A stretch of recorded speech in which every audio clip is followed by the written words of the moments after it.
Target कोरोनामध्ये कोरोनाच्या superfast बातम्या आधी पाहूयात।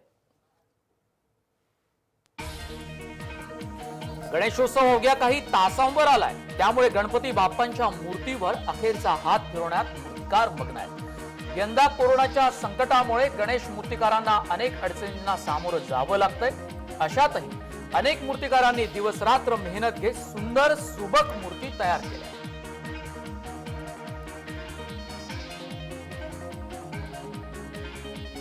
पुण्यात कोरोनाचा संसर्ग अजून काही थांबलेला नाही, त्यामुळे यंदा मानाच्या गणपतीसह कुठल्याही गणपतीच्या दर्शनासाठी कोणालाही परवानगी देऊ नका असे आदेश उपमुख्यमंत्री अजित पवार यांनी आज पोलिसांना दिले।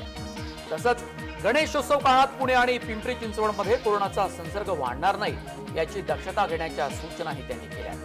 पुणे जिल्ह्यातील कोविड व्यवस्थापन आणि नियोजनाबाबत विधान भवन सभागृहात उपमुख्यमंत्री आणि पुणे जिल्ह्याचे पालकमंत्री अजित पवार यांच्या अध्यक्षतेखाली पार पडलेल्या बैठकीत हे आदेश देण्यात आले।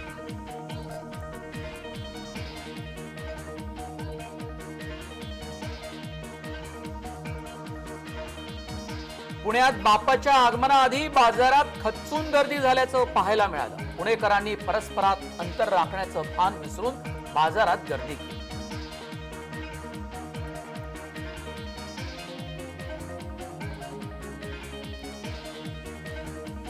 सर्वोच्च न्यायालयानं जैन धर्मियांना कोरोनाच्या काळात दिलासा दिलाय।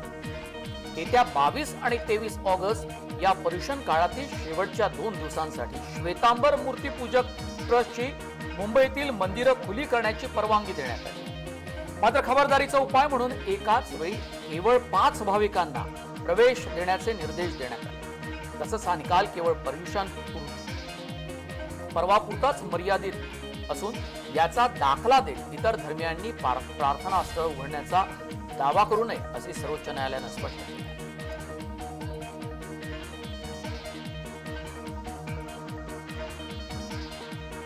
नाशिकात कोरोना रुग्णांची लूट करण्यात आल्याचा प्रकार समोर आलाय। खासगी रुग्णालयांनी 1500 कोरोना रुग्णांचे 46 लाख रुपये लाटल्याचं उघडकीस आलं। नाशिक महापालिकेच्या ऑडिटमध्ये ही धक्कादायक माहिती उघड झाली आहे। पालिकेनं खासगी रुग्णालयाकडून आकारण्यात आलेले लाखो रुपये कोरोना रुग्णांना परत दिल्यानं महापालिकेच्या ऑडिट समितीकडून रुग्णांना मोठा दिलासा मिळाला आहे।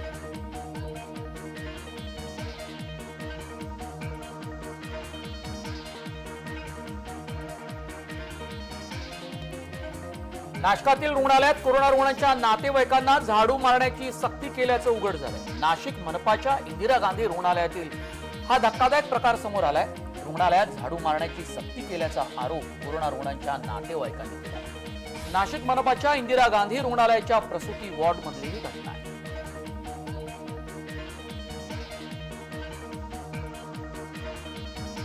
कोविड कालावधीत राज्यातील रेशन दुकानदारांना राशन कार्ड धारकांची ओळख पटवण्यासाठी बायोमेट्रिक मशीनचा वापर करण्यास घातलेली बंदी पुढील आदेश येईपर्यंत कायम ठेवण्याचे आदेश नागपूर खंडपीठानं दिले आहेत। रेशन दुकानदार संघ नागपूर यांनी दाखल केलेल्या याचिकेवर सुनवाई करताना न्यायालयानं महत्त्वाचा निर्णय दिला।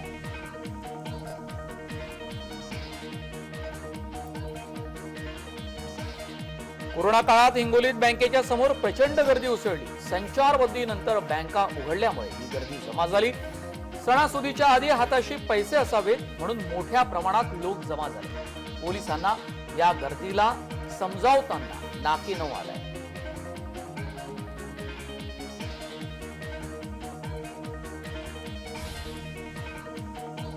नाशिककरांवरचं कोरोनाचं संकट काही अंशी कमी झालंय। कोरोनाच्या या संकटात नाशिककरांना काहीसा दिलासा मिळाला। नाशिक शहरातील कोरोनाचे रुग्ण बरे होण्याचं प्रमाण तब्बल 84% झाले।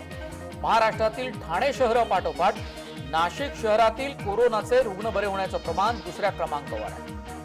ठाणे शहरातील कोरोनाचे रुग्ण बरे होण्याचं प्रमाण 89%, तर नाशिकातील कोरोनाचे रुग्ण बरे होण्याचे प्रमाण 84% आहे। बाप्पाच्या आगमनापूर्वी नाशिककरांसाठी ही मोठी आनंदाची बातमी।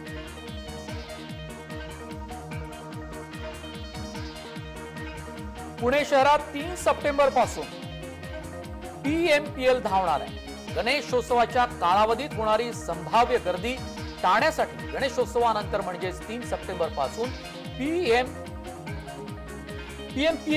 ची शहरातली बस सेवा सुरू करण्यात येणार आहे. मात्र पहिल्या टप्प्यात 25% म्हणजे 421 बसेस 13 डेपोंच्या माध्यमातून 190 मार्गावर धावणार आहे. टाळेबंदीमध्ये शिथिलता देण्यात आल्यानंतर 1 जून पासून शहरात नागरिकांची वर्दळ वाढली आहे. मात्र ज्यांच्याकडे खासगी वाहनं नाहीत अशा चाकरमान्यांची आणि प्रवाशांची गैरसोय होत असल्यानं बस सेवा सुरू करण्याबाबत बैठकीत हा निर्णय घेण्यात आला. लॉकडाऊन काळात सर्वसामान्यांना वीज बिलाचा धक्का बसलाय. वाढीव आलेल्या वीज बिलाच्या अनेक तक्रारी समोर आल्या होत्या. ही बाब लक्षात घेत राज्य सरकार वीज ग्राहकांना दिलासा देण्याच्या तयारीत आहे. वीज बिलात ग्राहकांना सूट मिळणार असून राज्य सरकारचा त्याबाबतचा प्रस्तावही तयार आहे. राज्य सरकारनं तयार केलेल्या प्रस्तावात युनिट वापरानुसार सरकार दिलासा देणार आहे. सरकारच्या तिजोरीवर 1000 कोटींच्या आसपास यामुळे भार येणार आहे. राज्यातील सर्वच वीज ग्राहकांचा या वर्षीच्या एप्रिल, मे आणि जून या महिन्यातील वीज वापर आणि याच महिन्यांसाठी 2019 साली केलेल्या वीज वापराची तुलना केली जाणार आहे.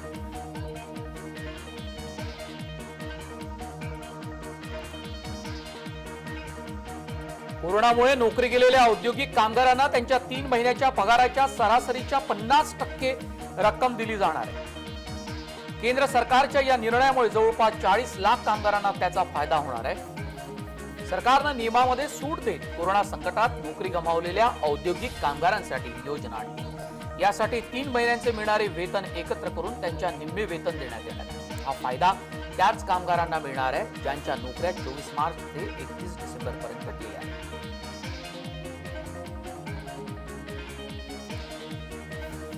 निवृत्ती वेतन हा मूलभूत अधिकार असून त्यामध्ये कायद्यानं संमती दिल्याशिवाय कुणीही कपात करता येणार नाही, असं मुंबई उच्च न्यायालयाच्या नागपूर खंडपीठानं स्पष्ट केलं आहे. नागपूरमधील नयनी गोपाल यांनी या संदर्भात न्यायालयात याचिका दाखल केली होती. त्यावर गुरुवारी न्यायमूर्ती रवी देशपांडे आणि न्यायमूर्ती NB सूर्यवंशी यांच्या खंडपीठासमोर सुनावणी झाली. यावेळी न्यायालयानं निवृत्ती वेतनात कपात केल्याबद्दल खडसावलं.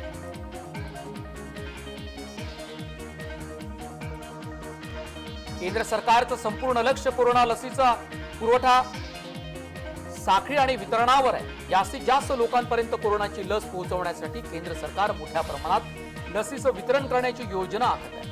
वर्षाअखेर किंवा नवीन वर्षाच्या सुरुवातीला कोरोना लस उपलब्ध होईल अशी अपेक्षा सध्या व्यक्त केली जाते.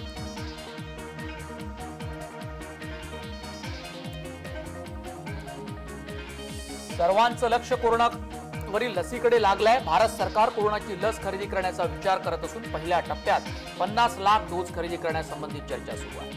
केंद्र सरकारकडून कोरोना लस मिळवण्याचा पहिला मान कोरोना योद्धा, भारतीय सैन्य आणि विशिष्ट श्रेणीतील लोकांना दिला जाण्याची शक्यता आहे.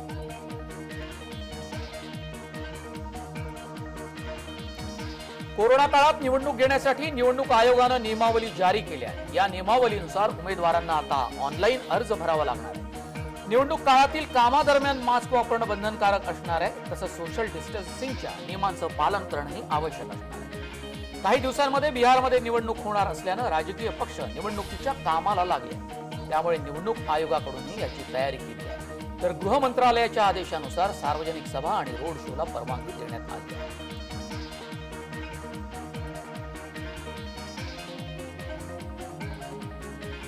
राज्यात स्वतःच्या वाहनानं प्रवास करायचा असल्यास त्यासाठी ई पास अनिवार्य करण्यात असल्याचा सध्याचा नियम आहे.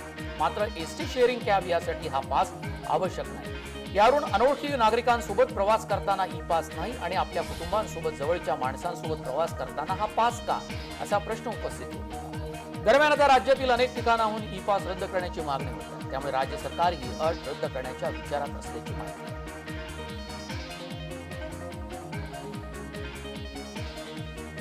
देशात कोरोना बाधितांच्या प्रमाणात दुसऱ्या दिवशी सातत्यानं वाढ झालेली पाहायला मिळाली.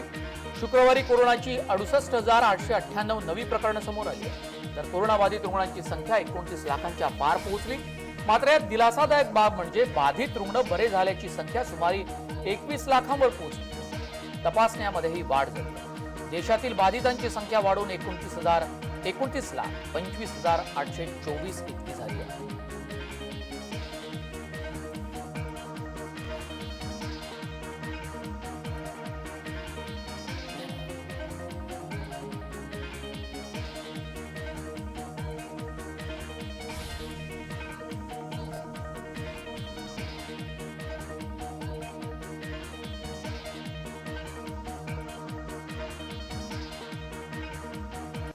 भारतात कोविड-19 या संसर्गजन्य आजारावर नियंत्रण मिळवण्यासाठी केंद्र सरकार आणि राज्य सरकारांकडून मोठे प्रयत्न होत आहेत। त्याचाच भाग म्हणून प्रतिदिन कोरोना चाचण्यांचं प्रमाण वाढवण्यात येत असून गुरुवारी भारतात कोरोना चाचण्यांनी नवा उच्चांक गाठला।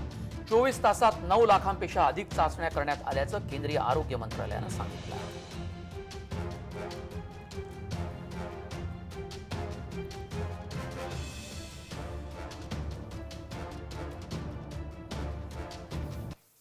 रशियानं कोरोनाला अटकाव करण्यासाठीच्या लसीचं महत्त्वपूर्ण संशोधन केलं आहे।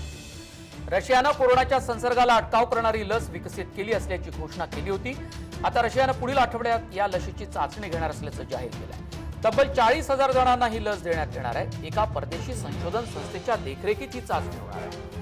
रशियानं लस सापडली असल्याचा दावा केल्यानंतर अमेरिकेसह अनेक पाश्चिमात्य देशांनी त्यावर शंका उपस्थित केली आहे। रशियानं कोरोनावरील लशीचं नाव स्पुटनिक व्ही असं ठेवलं आहे। जगात सोव्हिएत रशियानं पहिल्यांदा स्पुटनिक हा उपग्रह सोडला होता।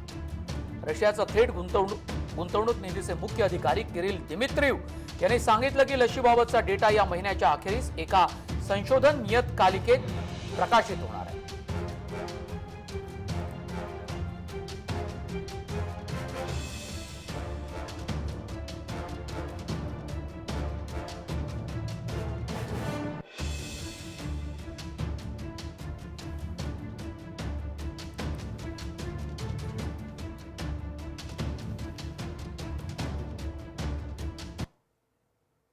जळगावमध्ये कोविड सेंटरमध्ये महिलांनी हरितालिकेची पूजा केली।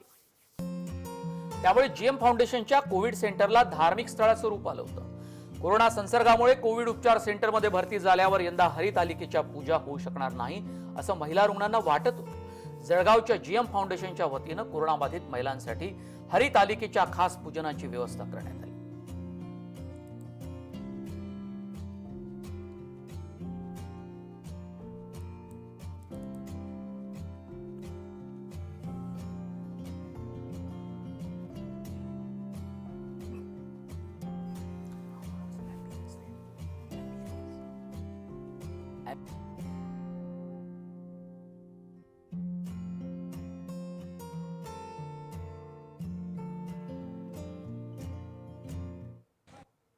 एकत्रित आहेत जेवढ्या सगळ्या आम्हाला लागत होत्या त्याच्या सगळे आहेत। त्याच्यामुळे खूप छान रीतीने आम्ही पूजा पार केलेली आहे।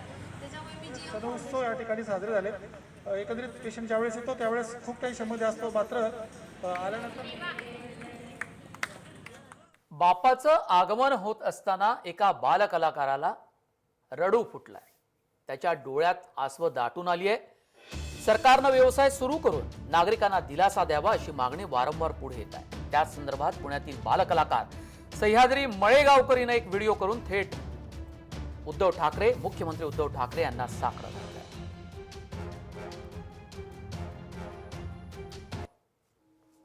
नमस्कार उद्धव साहेब, नमस्कार अजित दादा। मी कलाकाराची मुलगी सह्याद्री मळेगावकर बोलते।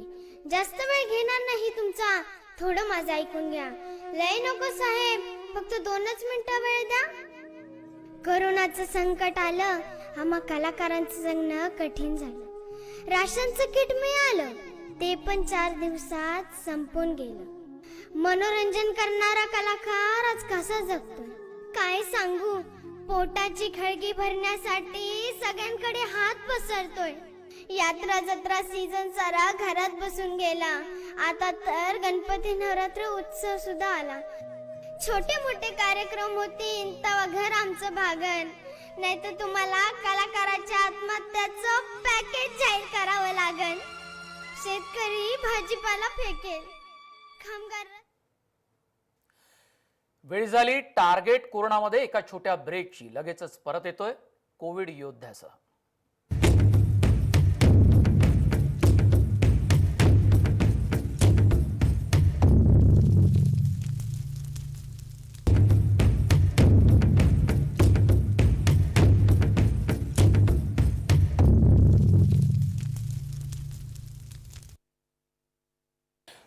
टार्गेट कोरोनामध्ये कोल्हापूरचे कोविड योद्धा हर्षल सुर्वे आपल्यासोबत जोडले जात आहेत। हर्षल सुर्वे व्हाईट आर्मी या स्वयंसेवी संस्थेचे स्वयंसेवक आहेत।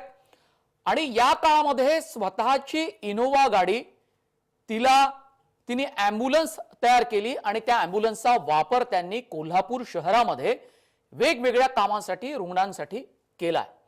इतकंच नाही तर राज्यभरामध्ये ज्या ज्या स्वयंसेवकांनी उत्स्फूर्तपणे कोविडचा धोका पत्करून काम केलेलं आहे त्यांना जय महाराष्ट्राचा कायमच सलाम आहे.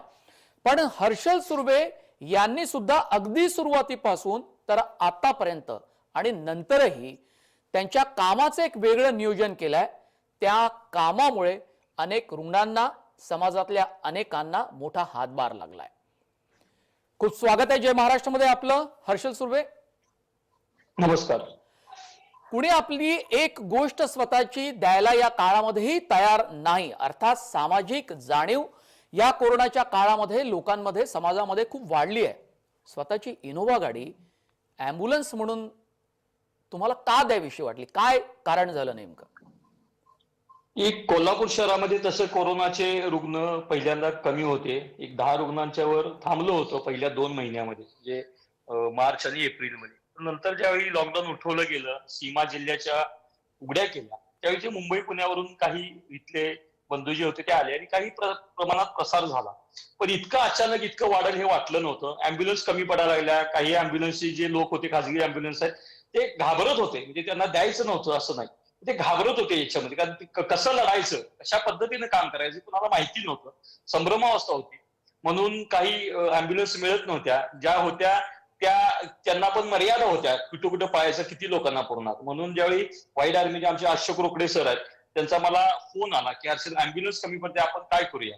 सरांना म्हटलं की सर माझी इनोवा आहे, इनोवा आता मी लावूनच आहे, म्हणजे वापर माझा कमी आहे, ते आपण घेऊया. त्याच्यामध्ये ॲम्ब्युलन्स जे काय आहे, आपल्याला ऑक्सिजन लावता येईल, बेड तयार करता येईल, त्यातल्या मी शीट काढून टाकतो आणि ते आपण वापरूया. ते म्हटले बघ अरे असं कोण नको, म्हणतं सर काय अडचण नाही, आता 2 महिने तर लागेल, 2 महिन्यासाठी आपण हे करूया. आणि मी तयार केली 2 दिवसामध्ये आणि आयुक्त माननीय कलशेट्टी साहेब यांच्या हस्ते व्हाईट आर्मीकडे सुपूर्द केली. व्हाईट आर्मीचं जे काम आहे कोल्हापुरातलं आणि स्वयंसेवी संस्था आहे, ती काही कोरोनाच्या काळात जन्माला आलेली स्वयंसेवी संस्था नाहीये. पण या काळात तुम्ही केलेली कामं सांगा, तुमची तरुण मंडळी, त्यांचे अनुभव, तुमचे स्वतःचे अनुभव, तेही जय महाराष्ट्रवरती शेअर करा. पहिल्यांदा तर व्हाईट आर्मी ही संस्था आहे, त्याच्या अशोक रोकडे संस्थापक अध्यक्ष आहेत. कोल्हापूरच नाही तर देशात आणि देशाच्या बाहेरमध्ये, नेपाळमध्ये सुद्धा ही संस्था जाऊन आपत्कालीन व्यवस्थेमध्ये काम करून आलेली आहे. उत्तराखंडमध्ये काम केलेलं आहे. सुनामी आली, त्या सुनामीमध्ये सुद्धा या संस्थेने काम केलेलं आहे. अशा बरेच वेळा ही संस्था काम करत असते. अशोक रोकडे सर जे त्यांचे जुने मित्र आहेत, त्यामुळे त्यांच्याशी संपर्क होत असतो. मी कंटिन्यू त्या व्हाईट आर्मीमध्ये सक्रिय नसतो, पण ज्यावेळी मागच्या कोल्हापुराचा पुराचं पाणी आलं, ज्या पुरामध्ये बोटी सगळ्यात पहिल्यांदा जर असेल तर ते व्हाईट आर्मीकडे स्वतःच्या बोटी आहे, त्यांनी बोटी घालून लोकांना वाचवण्याची पहिल्यांदा सुरुवात केली. महानगरपालिकेबरोबर त्यांनी काम सुरुवात केली. अशा पद्धतीने व्हाईट आर्मी काम करते. म्हणजे ज्यावेळी असे संकट येते, व्हाईट आर्मी सक्रिय असते, त्यावेळी मी त्यांच्याबरोबर जोडला जातो. त्याचा एक साधा स्वयंसेवक, सामान्य स्वयंसेवक म्हणून मी तिथं काम करतो. कोरोनाच्या काळामध्ये सुरुवातीपासूनच ज्यावेळी लोक आहे त्या ठिकाणी थांबली गेली, त्यावेळी कामगार लोकांना बऱ्याच प्रमाणात जेवणाची अडचण झाली. व्हाईट आर्मीनं सगळ्यात पहिल्यांदा 30 लोक, म्हणजे 15 लोक, 20 लोक, 30 लोक, नंतर त्या लोकांची संख्या दिवसाला 5,000 वर गेली. त्या लोकांना मोफत भात आणि आमटी आणि भाजी हे देण्याचं नियोजन हे पहिल्यांदा व्हाईट आर्मी, बरोबर, व्हाईट आर्मीनं सुरू केली. कोल्हापुरातल्या दानशूर लोकांनी, बऱ्याच लोकांनी व्हाईट आर्मीला मग या माध्यमातून मदत केली. MIDC असेल, काही बांधकाम व्यावसायिक आहेत, ज्यांचे कामगार तिथं अडकून पडले होते, अशा सर्व लोकांना व्हाईट आर्मीच्या वतीतून सकाळ संध्याकाळचं मिळून जेवण हे दिले गेले. हर्षल सुर्वे, दुसरा महत्वाचा मुद्दा म्हणजे राज्यात मजुरांचा प्रश्न खूप बिकट होत चालला. मार्चच्या महिन्यामध्ये अक्षरशः रस्त्यावरून उन्हामध्ये, त्यावेळेला उन्हाळाच होता, विदर्भात असतील, विदर्भात खास करून खूप त्रास झाला. इतर ठिकाणी मराठवाड्यामध्ये सुद्धा, कोल्हापुरात सुद्धा, पश्चिम महाराष्ट्रात मोठ्या प्रमाणात मजूर आपल्या गावी जात होते. मैलोनमैल पायी जाताना आपल्याला पाहायला मिळालं. त्यांना अन्न नव्हतं, साधा चहा सुद्धा मिळत नव्हता. त्या काळात व्हाईट आर्मी, तुमचे सगळे स्वयंसेवक हे लोकांच्या मदतीला धावून आले. बरोबर. की अशी परिस्थिती तुम्ही आता म्हटलं की ज्यावेळी बाहेर राज्यातील सुद्धा काही जे मजूर आहेत, कामगार लोक आहेत, ते रस्त्यावरून चालत जात होते. त्यांना कर्नाटकमध्ये काही लोक ते जात होते तर त्यांना कर्नाटकच्या बॉर्डरवर आमच्या इथे कोगनोळी नाका आहे तिथं अडवण्यात आलं.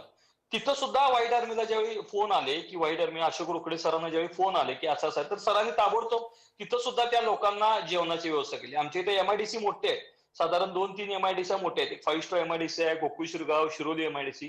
इथं जे कामगार अडकून पडले होते त्यांच्या पूर्ण परिवाराला जेवण देण्याचं काम ही व्हाईट आर्मीनंच केलेलं आहे. बरोबर. आणि सर्वात महत्वाचं म्हणजे ज्या कोल्हापुरामध्ये आता कोरोनाचा मुकाबला हे लोक करतायत, तुम्ही सगळे करतायत, त्या कोल्हापुराला मागच्या वर्षीप्रमाणेच पुराचा धोका या वेळेला सुद्धा कायम आहे. आणि या अवस्थेत तुमच्या समोरची नेमकी संकट कोणती आहेत, काम करताना आव्हानं कोणती आहेत?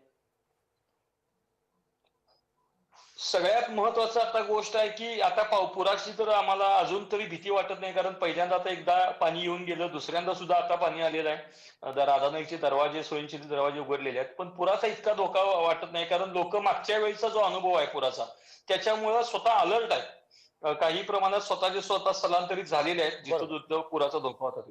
सगळ्यात महत्वाचं आता कोल्हापूरवर संकट आहे ते कोरोनाचं आहे. कारण जिथं वाटत नव्हतं आम्ही म्हणत होतो की नाही अडत, नाही तटत, आम्ही तटवणार, ह्या सगळ्या ज्या गोष्टी होत्या, पण काही प्रमाणात लोकांचा सुद्धा हलगर्जीपणा किंवा काही लोकांनी गर्दीच्या जिथं प्रशासन सांगत होते गर्दी करू नका, गर्दी केली, प्रसार वाढत गेला कोरोनाचा. पण आता अशी परिस्थिती आहे की मी स्वतः रात्री 3 वाजेपर्यंत, कालचा मी तुम्हाला सांगतो अनुभव, की रात्री 3 वाजेपर्यंत माझा फोन चालू होता. 3 वाजेपर्यंत मला फोन येते की व्हेंटिलेटर काय, याची संख्या होती साधारण 12 ते 15. सकाळी मी ज्यावेळी 8 वाजता फोन चालू केला आणि 8 नंतर ते मला 11 वाजेपर्यंत साधारण एक 35 कॉल आले की व्हेंटिलेटर पाहिजे. हे जर काय व्हेंटिलेटर, यामध्ये कुठल्याही पद्धतीचा व्हेंटिलेटर आता कोल्हापूरमध्ये उपलब्ध नाहीये. ऑक्सिजनची बेड आहेत उपलब्ध, पण त्याचं सुद्धा प्रमाण अत्यल्प आहे. या ज्या गोष्टी आहेत, या गोष्टीची सगळ्यात जास्त काळजी आम्हाला आहे, कारण कोरोनाच्या रोज जर बघितलं तर 400-500 रुग्ण वाढत आहेत. बरे सुद्धा तितकेच होत आहेत, पण बरे होणारे जे कुठले आहेत की ज्यांना जास्त त्रास नाहीये, सिम्पटम्स जे कोरोनाचे नाहीयेत ते बरे होत आहेत. पण जे ऑक्सिजनवर आहेत, ज्यांना व्हेंटिलेटरची गरज आहे, मुळातच ऑक्सिजनच मिळत नाही आणि ऑक्सिजन योग्य वेळेला मिळत नसल्यामुळं तो जो रुग्ण आहे तो व्हेंटिलेटरकडे, म्हणजे त्याची अशी होते की तो व्हेंटिलेटरकडे, आणि व्हेंटिलेटर मिळाला नाही की मग त्याचा मृत्यूचं प्रमाण हे वाढल्याशिवाय राहणार नाही. हीच भीती आमच्या समोर सध्या. आणि दुसरं म्हणजे या काळामध्ये मदतीचे हात खूप मिळाले, त्याचा फायदा थेट झाला, पण अनेक लोक हे या कोरोनाच्या धोक्यामुळे, कोविडच्या धोक्यामुळे मागे सरले. अंत्यसंस्कार आपल्याच घरातल्या व्यक्तींचा करायचा असेल तर कोरोनाच्या भीतीमुळे, त्याची लागण होईल या भीतीनं त्यांच्यावर इतरांनी अंत्यसंस्कार केले. त्यात मुस्लिम बांधव मोठ्या प्रमाणात मुंबईत सुद्धा दिसून आले. 250 लोकांवर त्यांनी हिंदूवरती अंत्यसंस्कार केले. या काळामध्ये सामाजिक जाणीव खूप वाढली असं आपल्याला वाटतं? आपलं काही निरीक्षण असेल तिथलं कोल्हापूरमधलं? हो, नक्कीच आहे. मुंबईत असं नाही, कोल्हापूरमध्ये सुद्धा आता कालचाच प्रकार आहे.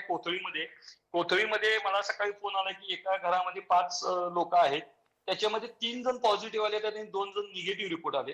पण जे निगेटिव्ह रिपोर्ट आला त्यातील एक महिला, त्यांचा मृत्यू घरातच झालेला आहे. पण गावातल्या लोकांना भीती होती, ग्रामीण भागात आहेत कोल्हापूर पासून एक 15-20 किलोमीटर अंतरावर, ज्यांना भीती होती की आता त्याच्या घरात पॉझिटिव्ह आहेत, आम्ही आता जर गेलो तर काय होईल, आम्हाला लागत होईल काय, म्हणून मग तिथल्या काही जे गावातील नागरिक होते त्यांनी जायला धाडस केलं नाही. पण त्यांनी व्हाईट आर्मीच्या अशोक रोकडे सरांना फोन केला. रोकडे सरांनी ताबडतोब आपले व्हाईट आर्मीचे जवान तिथं पाठवले आणि त्यांच्या अंत्यसंस्काराची जे आहेत ते सोपस्कार पूर्ण केले.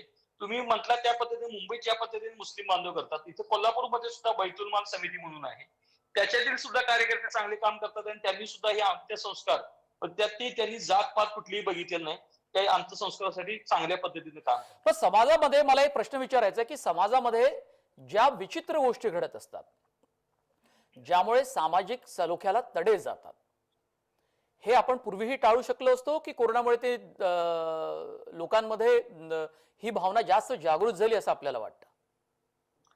लोकांना आता की कसं आहे की समाजामध्ये चांगल्या वाईट गोष्टी घडत असतात. पहिल्यांदा जर बघितलं तर त्या मरकजमुळे काही प्रमाणात वातावरण दूषित झालं होतं. काही असंतुष्ट लोकांच्यामुळे समाज हा बिघडत असतो, सामाजिक वातावरण बिघडत असतं. पण अशाच जे समाजात जे खरोखर चांगले लोक आहेत की ज्यांना सलोखा ठेवायचा आहे, ते अशा वेळी जातपात न करता मानवता धर्म करून हे समोर येतात ह्या गोष्टी खरोखरच चांगल्या. सरकार सुद्धा सातत्यानं हे सांगण्याचा प्रयत्न करत आहे. तुमच्या अनुभवासहित अत्यंत महत्वपूर्ण आणि तुम्ही केलेल्या सूचना अत्यंत चांगल्या आहेत, त्याचा फायदा समाजाला होणार आहे. या अनुभवासहित आपल्या सर्वांना कोरोनाला टार्गेट करायचं आहे. टार्गेट कोरोना या आमच्या विशेष कार्यक्रमामध्ये आपण सहभागी झाला. हर्षल सुर्वे, आपले खूप खूप धन्यवाद. धन्यवाद सर. टार्गेट कोरोनामध्ये आम्ही आता इथेच थांबतोय. पुन्हा एकदा आपण भेटणार आहोत नव्या कोविड योद्धासहित आणि नव्या प्रदेशातल्या काही नव्या ताज्या बातम्यांसहित. तोपर्यंत धन्यवाद.